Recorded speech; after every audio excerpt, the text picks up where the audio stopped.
नमस्कार दोस्तों, स्वागत है आपका हमारे चैनल अनकही में, जहां हम आपको देते हैं रहस्यमयी और डरावनी कहानियों का डेली डोज।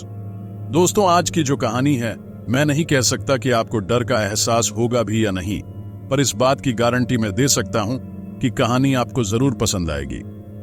जरूरी नहीं कि यहां मैं आपको सिर्फ डरावनी कहानियां ही सुनाऊं।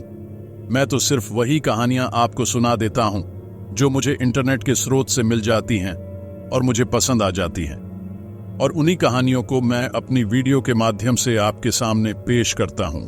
दोस्तों, आज की कहानी जो मैं आपके लिए लाया हूं एक छोटे से परिवार की है, जिनके जीवन में कुछ ऐसी परिस्थितियां उत्पन्न हो जाती हैं कि चलिए छोड़िए, मैं आपको क्लाइमेक्स क्यों बताऊं, क्यों ना स्टोरी ही सीधे सुने।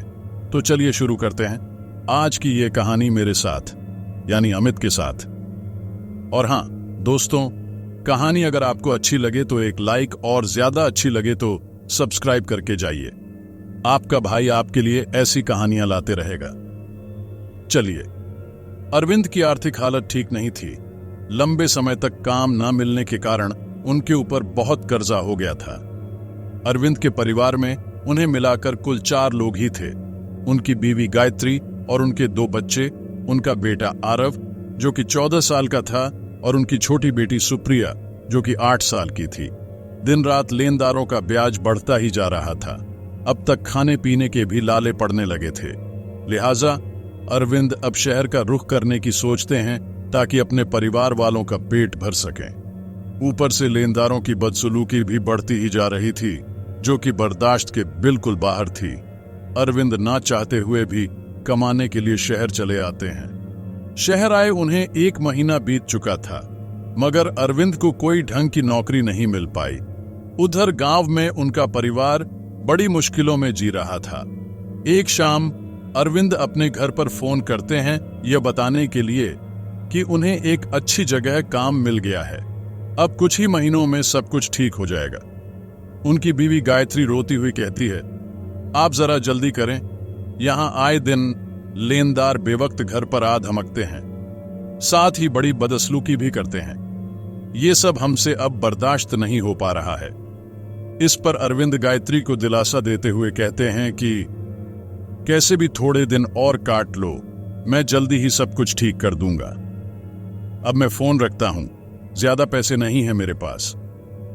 इस बात को काफी दिन बीत जाते हैं कि तभी एक रोज गायत्री को एक आदमी का फोन आया, जिससे पता चला कि अरविंद की एक बिल्डिंग से गिरने के कारण मौत हो गई है।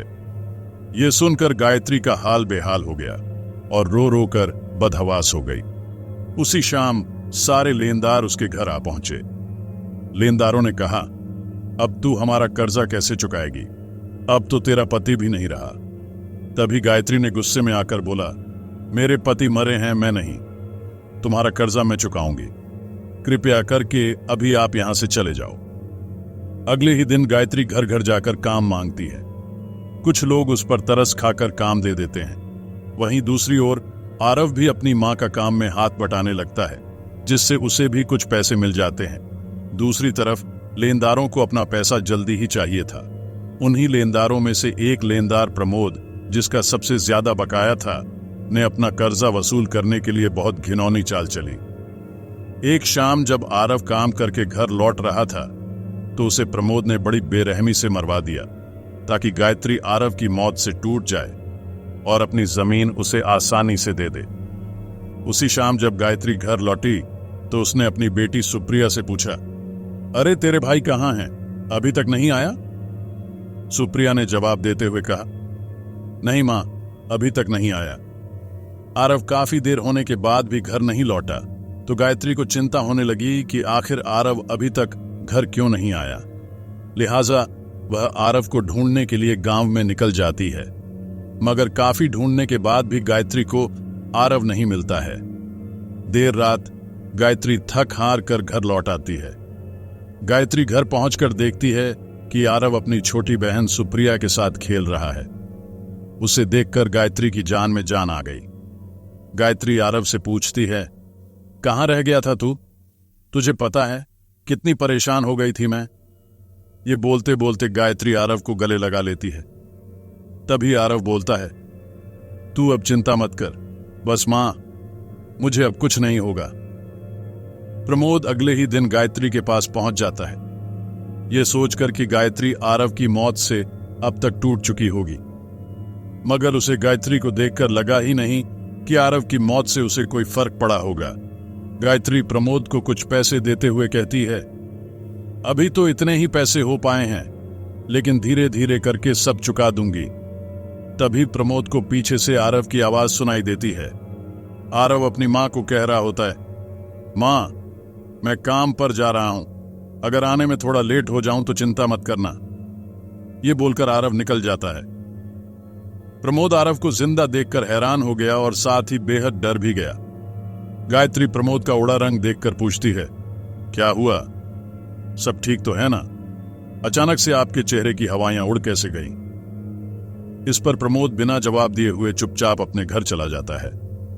अब तक शाम हो चुकी थी और प्रमोद काफी परेशान था। उसे एक ही सवाल खाए जा रहा था कि आरव आखिर बचा तो बचा कैसे। प्रमोद दोबारा उन बदमाशों को बुलवा लेता है जिनके द्वारा आरव को मरवाया गया था। उन सभी का कहना था कि ऐसा हो ही नहीं सकता कि आरव जिंदा बच जाए, क्योंकि हमने तो आरव को कई टुकड़ों में काट कर मारा था। इस पर प्रमोद झुंझलाते हुए कहता है, वो सब मैं नहीं जानता, तुम लोग अपना काम पूरा करो, बस इस बार उन तीनों को ही मार डालो। उसी रात वो बदमाश हाथों में मिट्टी का तेल लिए गायत्री के घर पहुंच जाते हैं। अभी उन बदमाशों ने मिट्टी के तेल की ढक्कन खोली ही थी कि उनके सामने आरव आ जाता है। वो सभी बदमाश आरव को देखकर चौंक जाते हैं और साथ ही बेहद डर जाते हैं। तभी उन बदमाशों में से एक ने कहा, उस दिन तो तुझे हमने बड़ी बेरहमी से मार दिया था, फिर तू जिंदा कैसे है? इतने में ही आरव हवा में उड़ने लगता है। आरव को हवा में उड़ता देख वो सभी बदमाश इधर उधर भागने लगते हैं। फिर आरव उन सभी बदमाशों को उड़ा लेता है और वहीं ले जाकर पटकता है जहां उन बदमाशों ने आरव को बड़ी बेरहमी से मारा था। तभी उन सभी से पूछता है, मैंने और मेरी मां ने तुम्हारा क्या बिगाड़ा था जो तुम लोगों ने मुझे इतनी बेरहमी से मार दिया? डरते डरते उन बदमाशों ने प्रमोद की सारी पोल खोल दी। ये सब जानकर आरव गुस्से से उन सभी की जान ले लेता है। अगले ही दिन प्रमोद के घर के आगे बहुत भीड़ लग जाती है। पूछने से पता चलता है कि प्रमोद की दिल के दौरे के कारण मौत हो गई है। इन सभी घटनाओं को बीते एक हफ्ता बीत चुका था कि एक दिन एक बाबा गुजर रहे थे जो प्यास से व्याकुल थे। तभी उनकी नजर गायत्री पर पड़ी और फिर उस बाबा ने गायत्री से कहा, बेटी, पीने के लिए पानी मिलेगा? तभी गायत्री ने कहा, हाँ बाबा, अभी लेकर आती हूं। बाबा पानी पी रहे थे कि उन्हें पीछे से आरव की आवाज सुनाई दी जो कह रहा था, मां, मैं काम पर जा रहा हूं। ये बोलकर आरव वहां से चला गया। आरव के जाने के बाद बाबा गायत्री से गंभीर स्वर में पूछता है, ये कौन था? क्या ये तुम्हारा बेटा है? गायत्री बोलती है, हाँ बाबा, ये मेरा बेटा है। तब बाबा बताते हुए कहते हैं, जो मैं तुम्हें बताने जा रहा हूं उसे तुम ध्यान से और शांतिपूर्वक सुनना। बाबा कहते हैं, बेटी, तेरा बेटा मर चुका है। गायत्री उस साधु बाबा की कही बातों पर बिल्कुल भी विश्वास नहीं कर पा रही थी। मगर जब साधु बाबा ने आगे बताते हुए कहा कि कब से आरव बाहर सो रहा है, यह सुनकर गायत्री को कहीं ना कहीं यह एहसास हो गया था कि साधु बाबा शायद सही कह रहे हैं। मगर गायत्री मां होने के नाते इस बात को मानना ही नहीं चाहती थी कि उसका बेटा अब इस दुनिया में नहीं रहा। लिहाजा गायत्री उस बाबा की बातों को एक सिरे से नकारते हुए कहती है, आप झूठ बोल रहे हो। आपने अभी तो आरव को अपने सामने देखा था, फिर वो मर कैसे सकता है? इस पर साधु बाबा बड़े प्यार से गायत्री से कहते हैं, देख बेटी, ये तो तुम भी जानती हो कि तुम्हारा बेटा अब इस दुनिया में नहीं रहा। आज जो तुम्हारे साथ बेटे के रूप में है वह तुम्हारे बेटे की आत्मा है। तुम्हारा बेटा तुम्हें और अपनी छोटी बहन सुप्रिया को बहुत प्यार करता है, लेकिन तुम्हारे प्यार के कारण उसे बहुत तकलीफ हो रही है। उसकी आत्मा को मुक्ति दिलानी होगी, नहीं तो वह तुम्हारे साथ रहकर भी तड़पता रहेगा। तुम एक मां होने के नाते क्या चाहती हो? अपनी बेटी की आत्मा की मुक्ति या उसे तड़पते हुए रहने दोगी?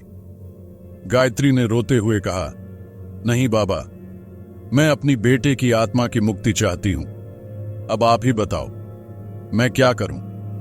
साधु बाबा ने उत्तर दिया, तुम्हें केवल आरव को यह विश्वास दिलाना होगा कि तुम दोनों उसके बिना भी ठीक से जी लोगी।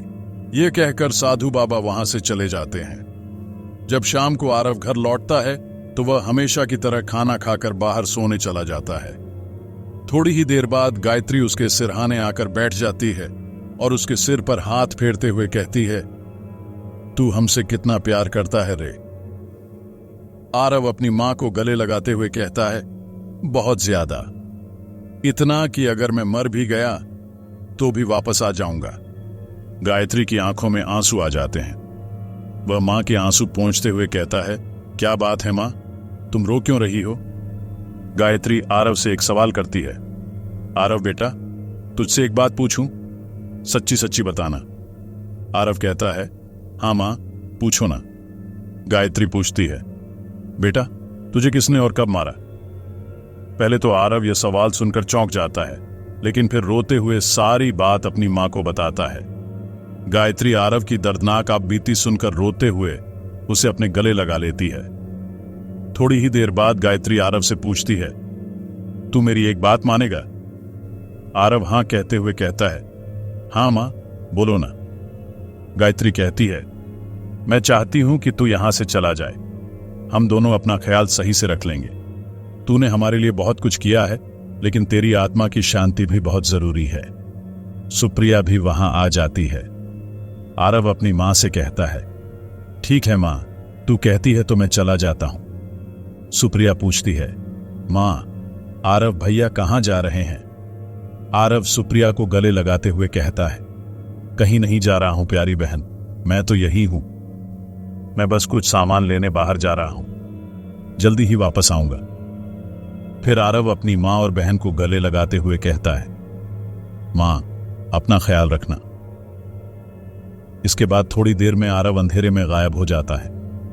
इसके बाद गायत्री ने आरव को कभी नहीं देखा, लेकिन आरव की बहन सुप्रिया अक्सर अपनी मां से कहती थी कि आरव भैया अक्सर उससे मिलने आते रहते हैं। तो दोस्तों, आज की कहानी में बस इतना ही।